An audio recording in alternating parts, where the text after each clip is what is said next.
He was a thin-faced, pallid guy with a questionable taste in outlandish clothes.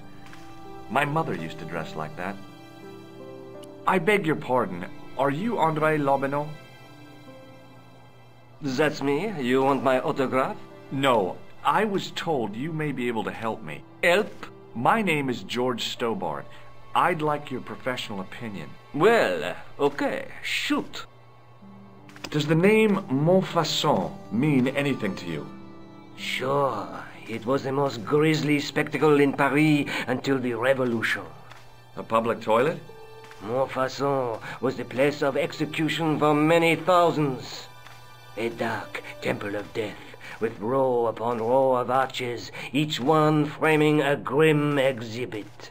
Scores of rotting corpses swung on creaking rope, while the crows devoured their flesh. That explains the image of the hanged man.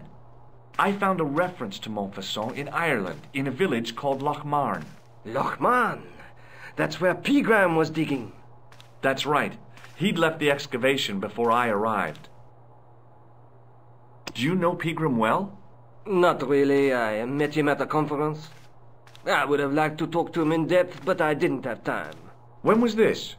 Oh, back in the summer, July, I think. Where was the site of Montfaucon? To the northeast, near the Canal Saint-Martin, but there's nothing there now. The old gibbet was torn down during the Revolution. I'd like your opinion on a medieval manuscript. Vraiment? Do you have it with you? No, it's too fragile. And besides, there are certain people who'd stop at nothing to get their hands on it. Intriguing. Do you have a copy of the text? There isn't much. Only a few Latin phrases. I was kind of hoping you'd help decipher the pictures. Without seeing the manuscript, that's a tall order. Just tell me one thing. What does the image of two men riding on the same horse suggest to you? The Knights Templar.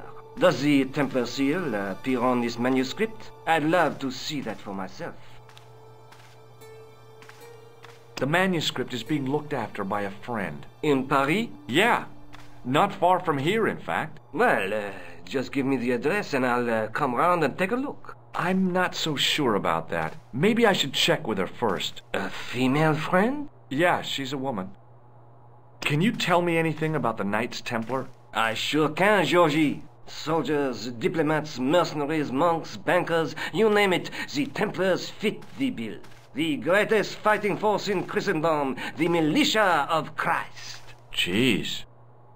How did the Templars get their name? From the building in which they set up their headquarters. The King of Jerusalem gave them part of a mosque on the Temple Mount. It was said to have been the site of the original Temple of Solomon. The order became known first as the Knights of the Temple, and later as the Knights Templar. You're a mine of information, André. Glad to be of help, Georgie.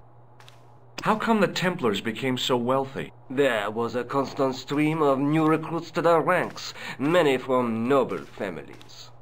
They were required to swear a sacred oath of poverty, chastity, and obedience. So, their money, goods, and lands were donated to the order. The Templars soon held land in France, Scotland, England, Spain, most of Europe, in fact.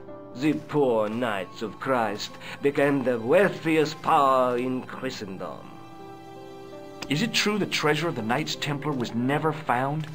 Who knows? So little knowledge of what really happened remains. Or, if it does, the truth has never been made public. What do you mean by that? The Templars have attained mythological status, like the King Arthur of the Britons. There are people even now who say the Templars still exist. Do you think that's likely? No, not for a minute. Have you ever heard of the Hashashin? Why, yes, it was a radical Muslim sect whose name became synonymous with murder. It was formed in 11th century Persia, shortly before the Crusades. At roughly the same time as the Templars. Yes, they gave a new word to our language, Assassini, the assassins. How did the assassins get their name? From the legends surrounding the secrets of their initiation rites. A young man who sought to join the sect was given hashish until he drifted into dreams. He awoke to find himself in a fabulous garden with everything he could wish for. The freshest water, the most delicious food, the choicest hash, and the most delectable women imaginable. Cool. Do you have the address? I haven't finished the story. There was a price to pay for this taste of paradise. Wouldn't you just know it? The young man would wake the next day to find himself back in the real world. He was told that he'd been given a glimpse of the heaven reserved for holy martyrs. A heaven he would enjoy for eternity if he was willing to join the Hashashin. How did the assassins operate? Well, as I explained, the new recruits would be only too willing to die for the cause. They'd be instructed in the use of the dagger, poisons, and disguise. Then, the Grand Master of the sect would name an enemy of Allah. And they'd stop at nothing to eliminate that enemy. You got it. They were fearless and deadly. Does the cult of the assassins still exist? Take a look around at the world today. You tell me. This friend who has the manuscript? The anonymous girlfriend. She lives at 361 Rue Jarry. Ah, I know it well. I'll drop by. Just as soon as I can. I think you ought to know that the tripod is going to be stolen. The Lochman tripod? No. It's true. I can give you a description of the thieves. Before the supposed event has taken place? I heard them planning the raid. They're wasting their time. The tripod is protected by a state-of-the-art alarm system. Well, don't say I didn't warn you. Why don't you loan the tripod to me for safekeeping? Because I'd never see it again. Well, don't you trust me? It's not a question of trust, George. That tripod is hundreds of years old and extremely fragile. I get your point. Does the guy in this photograph look familiar to you? No. Does this matchbook mean anything to you? Alamut is the name of the place where the Hashashin were based. Where is it? Somewhere in what used to be called Persia. I'm not too hot on modern geography, I'm afraid. The most recent map I have shows America as an English colony. What do you make of this? It's the biggest gemstone I've ever seen. Where did you get it? From Professor Pegram's messenger boy. Did Pegram find this on his dig? Yeah, the site where this was found was a Templar castle.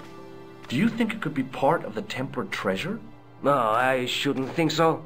You're not one of those crazies who think the Templars still exist, are you? Well, I try to keep an open mind on the matter. I'd like to shake you by the hand, Andre. Not now, Georgie. Thanks for your help, Andre. You're welcome.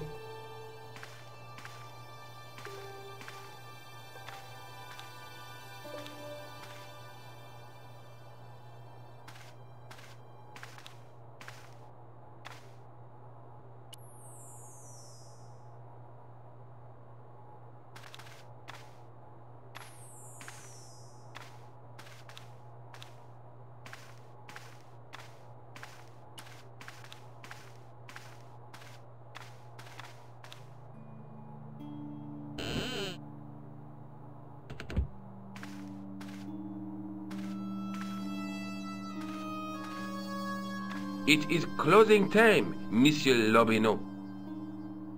Already, there just aren't enough hours in the day. More than enough for me. I can't wait to get home and put my feet up. Eh bien, see you tomorrow.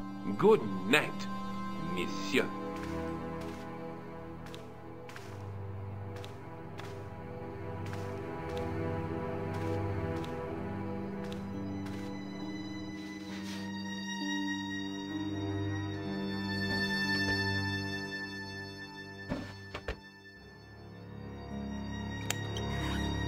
Quit fooling around, you moron! Get your ass over here and bring that flashlight!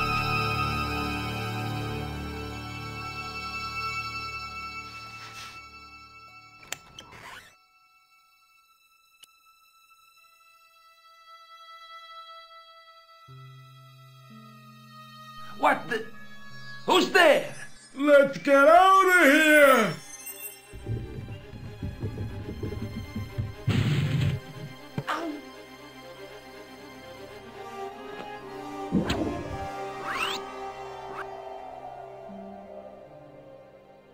Oh, oh.